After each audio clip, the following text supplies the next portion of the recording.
Prezydenci Polski i USA mogą dać Amerykanom drugą lokalizację atomu w Polsce. Sąd stawia zarzuty sabotażu kabla Estlink 2. Kaukaski gambit uderza we wpływy energetyczne Kremla.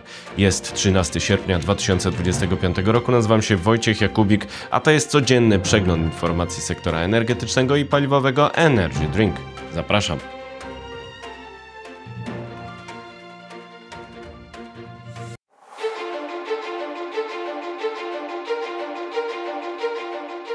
Partnerem kanału Energy Drink jest Orlen.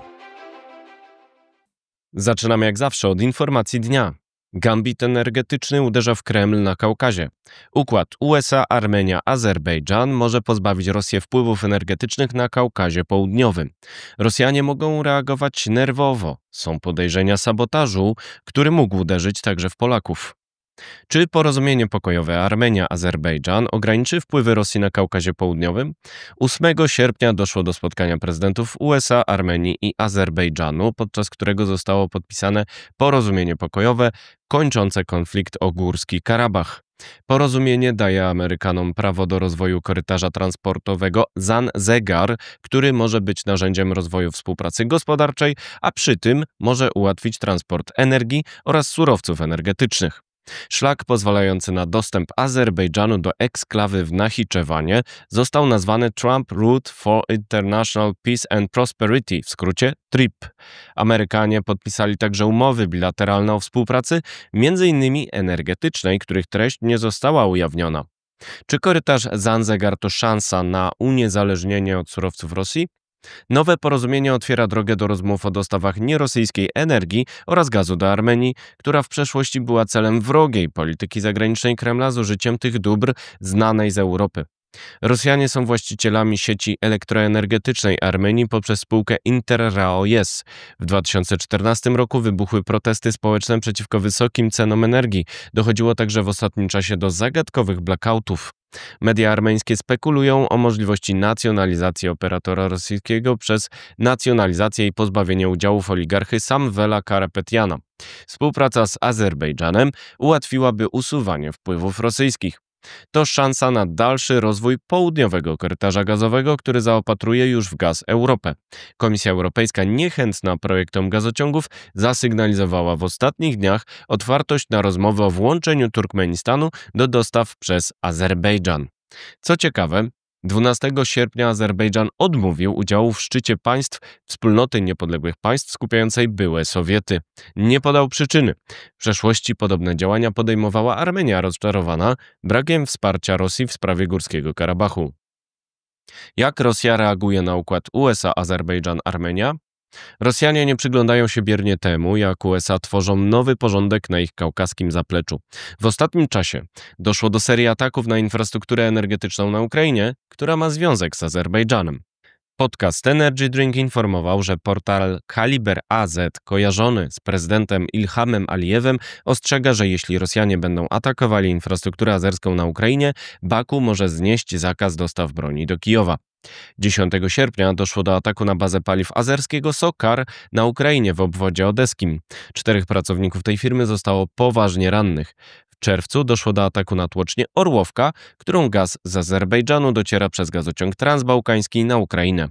Tymczasem 31 lipca doszło do zanieczyszczenia dostaw ropy z Azerbejdżanu docierającej do Czech przez ropociąg transalpejski TAL. To szlak dostaw nierosyjskich, który umożliwił polskiemu Orlenowi Unipetrol porzucenie importu z Rosji w 2024 roku.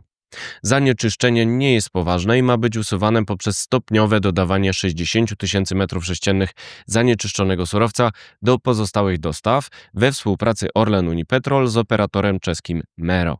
Trwają jednak spekulacje, czy to zdarzenie na pewno było przypadkowe. Kryzys zanieczyszczonej ropy w 2019 roku zatrzymał dostawy ropociągiem Przyjaźń z Rosji do Czech, Słowacji, Węgier, Polski oraz Niemiec na 49 dni, w czasie gdy trwały rozmowy o dostawach nierosyjskich na Białoruś. Do chwili obecnej Rosjanie nie wypłacili odszkodowań za ten incydent. Tym razem jednak infrastruktura naftowa nie została uszkodzona i nie było konieczności jej wyłączenia. Ropa zakwaszona chlorkami organicznymi dotarła także do austriackiego MV oraz włoskiego Eni, ale nie zakłóciła pracy tych firm. Co dalej? Współpraca USA, Armenia, Azerbejdżan może wesprzeć wieloletnie wysiłki USA na rzecz rozbudowy kaukaskiego szlaku dostaw surowców nierosyjskich do Europy, a przez współpracę gospodarczą pogodzić zwaśnione były republiki sowieckie. Byłoby to uderzenie w interesy Rosji na jej południowym zapleczu. Czas na pozostałe wieści, na początek z Polski. Trump i Nawrocki, a drugi atom w Polsce.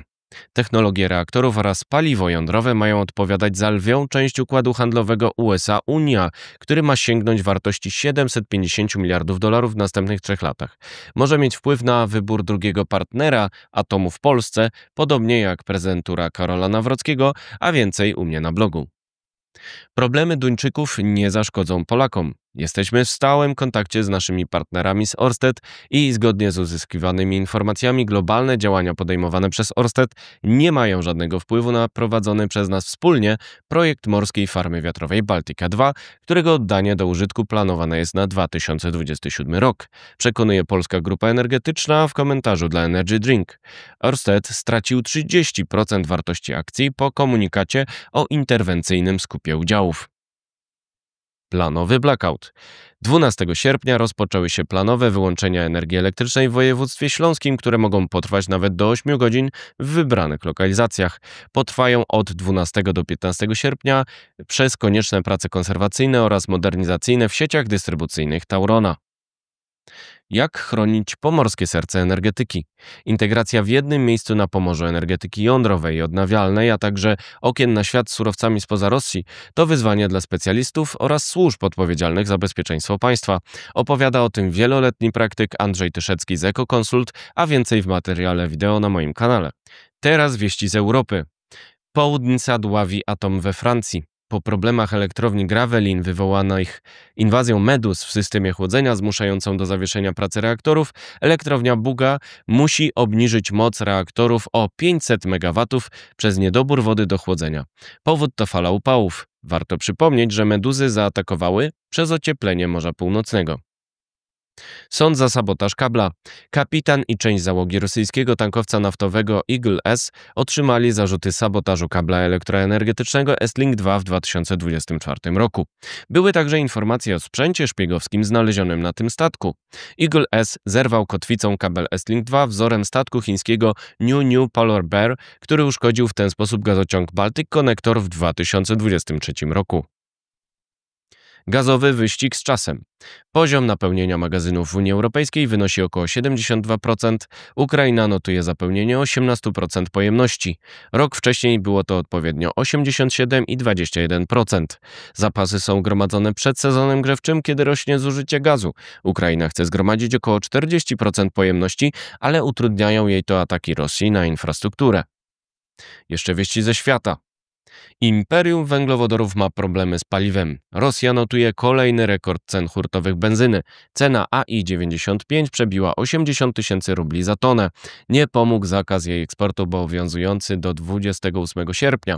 Główny powód to ataki dronów Ukrainy na rafinerie w okresie wysokiego popytu w sezonie rolnym i turystycznym.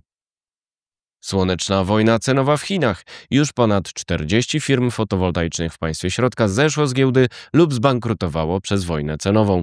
Część projektów to fikcja dająca zarobek spekulantom. Pekin zapowiada lepsze uregulowanie wykorzystania ziemi rolnej pod solary. Szczyt Trump-Putin odbędzie się w Anchorage. To alaskańskie miasto będzie 15 sierpnia areną rozmów o zakończeniu walk na Ukrainie. 12 sierpnia Rada Europejska z wyłączeniem Węgier oceniła, że międzynarodowych granic nie można zmieniać siłą. Ukraina i Europa domagają się rozpoczęcia rozmów od bezwarunkowego zawieszenia broni. To wszystko w materiałach przygotowanych dzisiaj, następne oczywiście już jutro, więc zapraszam Państwa serdecznie. Do zobaczenia, do usłyszenia.